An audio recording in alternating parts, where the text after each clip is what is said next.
Nandito ako ngayon sa Brittany Hotel and I will be meeting with someone, a very successful businessman. Marami ang nagtatanong kung paano ba magkaroon ng network, makakilala. Mahalaga ba talaga ang network sa buhay mo, and etc. So sasagutin ko yan dito sa video na ito. I could not stress out furthermore na talagang importante ang network sa buhay mo. Kaya nga may kasabihan, you are the average of the 5 people you spend the most time with. So kung araw-araw, kung ang palaging kasama mo, kasinggero, nag-a-addict, nagsasyabu, babaero, malamang sa malamang, ganun ka rin kahit hindi ko pa nakikita. So does that mean kailangan ang kasama mo palagi is mayayaman, mga matatalino, mga famous person? Hindi rin. It should be balanced. Kailangan meron kang mga taong tinitingala as your mentor or mga coach, person that you could learn from, at meron ka din dapat mga taong tinutulungan din. Coach, paano ako? Walang-wala ako. At hindi rin talaga ako makapag-expand ng network ko. I feel you. Galing din ako dyan. The first thing I did is through YouTube video. Ano ba ang gusto mo maging? Gusto mo bang maging magaling na engineer someday?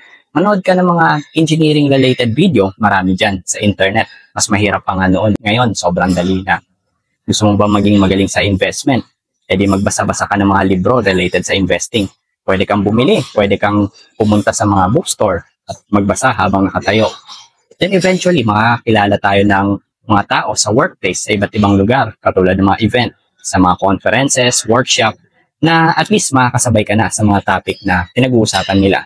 Dahil nakakapanood ka na ng mga video o nakakabasa ka na ng mga libro, hindi ka na ma-OP or out of place kapag ganun ang mga topic sa usapan nila. And of course, don't forget to pay it forward.